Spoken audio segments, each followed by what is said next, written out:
Taylor's having no part of this. If Taylor Swift was going to use her power, I would have loved to have seen them get out that car together. Okay, so apparently Travis Kelce never actually liked Ryan Reynolds, and he tried to warn Taylor about it before the entire Blake Lively situation blew up. That just came out, and it changes everything we thought we knew about the double date era. Plus, Donna Kelce dropped wedding details she probably shouldn't have. Did you have to sign an NDA, even though you're the mother? No. No, they know I can keep a secret. Okay. The Chiefs GM basically begged Travis to come back at the Combine. Travis is the best, he's an icon, and hopefully he comes back, and we'll just kind of let that process play out. We've kind of taken a different approach with Travis in the sense that I think, we've kind of prepared for either scenario. And the wedding venue everyone assumed was happening just got completely shut down by investigators. Buckle up. I think that it was just a very natural path because people saw she was doing construction all summer. It's a small town, so it's challenging. There are not big brand hotels. So here's the story that has the entire internet re-examining every photo from that friendship. According to gossip columnist Rob Shooter, who cited multiple insider sources, Travis Kelce has quietly had issues with Ryan Reynolds for a long time. And we're not talking about after the Blake Lively lawsuit. We're talking about before. The sources claim that Travis never fully trusted Reynolds, describing his unease as something that built slowly over double dates and group hangouts. One source said Travis thinks Ryan is always on, always performing, always curating his image, and that it rubbed Travis the wrong way. Another insider put it even more bluntly, saying Travis is blunt and real, while Ryan is curated, and that contrast never worked between them. What makes this fascinating is the claim that Travis actually voiced these concerns to Taylor. He reportedly kept his distance emotionally from Reynolds even while the four of them, Travis and Taylor, Ryan and Blake, were spending time together at Chiefs games, birthday parties at the Rhode Island mansion, and all those public outings that had fans calling them the ultimate celebrity squad. There was some speculation. I knew it wouldn't happen, but if Taylor Swift was going to use her power, if she was going to use her clemency, if she was going to use her trump card, I would have loved to have seen them get out that car together. Taylor's having no part of this. The sources say Travis didn't want forced hangouts or performative friendships. He wanted real people and real energy. And according to one insider, Travis doesn't fake it, and if he doesn't like someone, he won't play along. Now fast forward to the Blake Lively and Justin Baldoni lawsuit, which dragged Taylor's name into court filings when her private text messages were unsealed as exhibits in January 2026. Travis reportedly became increasingly concerned that his own proximity to the situation could lead to a subpoena, and sources say that stress was compounded by everything else on his plate, from the wedding planning to his NFL decision. The infamous Instagram unfollow, Travis unfollowing Ryan, suddenly makes a lot more sense in this context. At the time, insiders told the Daily Mail that Travis was fed up with the drama and wasn't going to pretend to be close with someone who might throw him or Taylor under the bus. Ryan Reynolds was recently confronted about it at Green Day's Hollywood Walk of Fame ceremony, and he completely ignored the questions, walking away without a word. Classic avoidance. The whole thing reframes those picture-perfect double dates as something Travis was tolerating rather than enjoying, and it makes us wonder how much of celebrity friendship is real and how much is just optics. Meanwhile, while one relationship quietly crumbles, the Kelce family is full speed ahead on the wedding, even if nobody can agree on where it's actually happening. Mama Donna Kelce got stopped by TMZ at the airport and delivered the most Donna Kelce interview of all time. When asked if Taylor and Travis made her sign a non-disclosure agreement about the wedding, she laughed it off and said they know she can keep a secret, which, after watching her absolutely dominate as the secret traitor on The Traitors Season 4, we believe completely.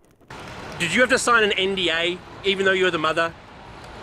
No, they know I can keep a secret. Okay. She then confirmed she's excited about the mother-son dance at the reception and revealed that she danced to Love Shack by the B-52s at Jason Kelce's wedding in 2018. Are you looking forward to the, mother-son dance at the wedding? Oh, I'm sure it'll be interesting. Oh, yeah? For sure. Have you got a favorite song you'd like to do it to? I think with Jason's, I danced to Love Shack with the B-52s. Oh, wow. So we'll see what I can muster.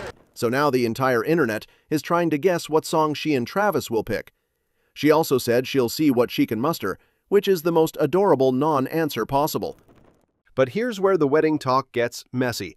NBC News Boston actually went to Watch Hill, Rhode Island, the location everyone has assumed Taylor and Travis would get married, and conducted a full investigation. They checked public building permits for Taylor's property at 16 Bluff Avenue, spoke with local authorities, and reviewed event filings with the town and police department. The result? Nothing. No paperwork, no permits, no police preparations. Zero evidence that a wedding is being planned there. I looked at publicly available building permits for Swift's address and found $2 million or so in renovations planned for her home, including a new addition. But none of the documents mention a wedding, of course, or what the upgrades could be for. Wedding planner Kate Murtaugh, who was interviewed for the piece, pointed out that Watch Hill has limited hotel capacity, seasonal traffic issues, and would require massive security coordination for an event of this scale, none of which is underway. I think that it was just a very natural path because people saw she was doing construction all summer. It's a small town, so it's challenging. There are not big brand hotels. Ocean House's own marketing director had already told TMZ they would never allow one couple to buy out another's wedding date, killing that rumor too. So the June 13th Ocean House theory, which lined up perfectly with Taylor's lucky number 13, peak wedding season, and the NFL offseason, is looking increasingly like a red herring. Some fans think that's intentional, arguing Taylor is deliberately letting false details leak so the real wedding stays completely hidden.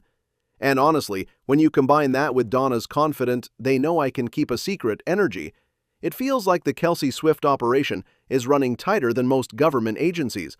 Page 6 had previously reported Rhode Island for June 2026, and sources mentioned Tennessee as an alternative. But at this point, the wedding could be happening literally anywhere, and the only people who actually know are the ones who aren't talking. And then there's the football side of all this, which got its biggest update yet at the NFL Combine on Tuesday. Chiefs GM Brett Veach addressed reporters and made it clear the team wants Travis back, badly.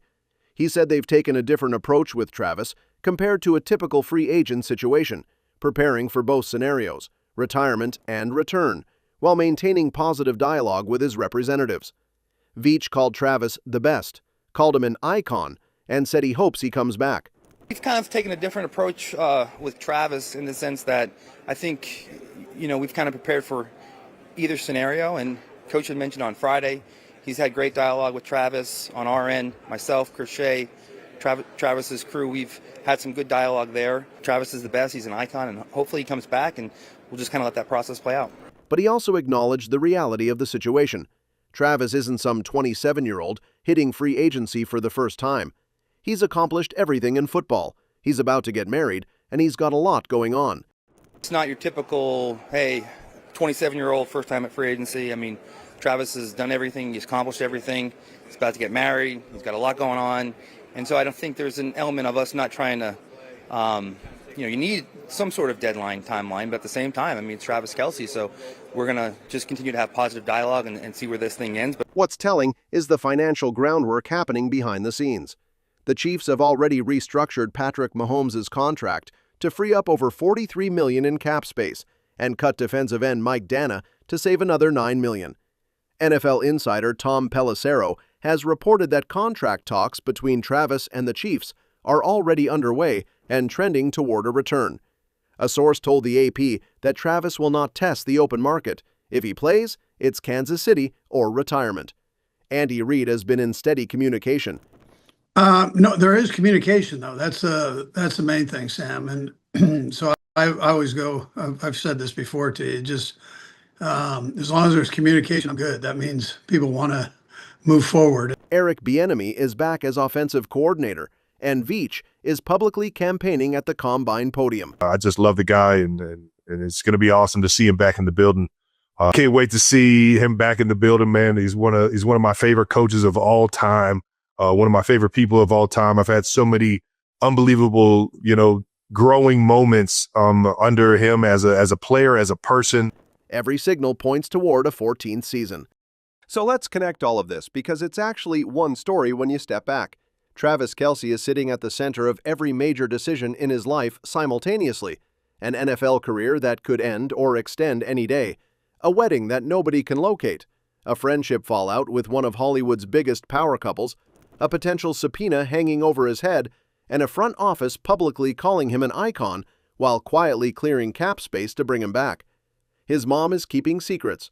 His GM is keeping the door open. His fiance's ex-friend's husband won't even answer questions about him. And through all of it, Travis hasn't said a single public word about any of it since the New Heights podcast went on break. That silence is louder than everything else combined. We genuinely don't know what happens next, and that might be the most Travis Kelce thing ever. That's all for this video, folks. See you next time.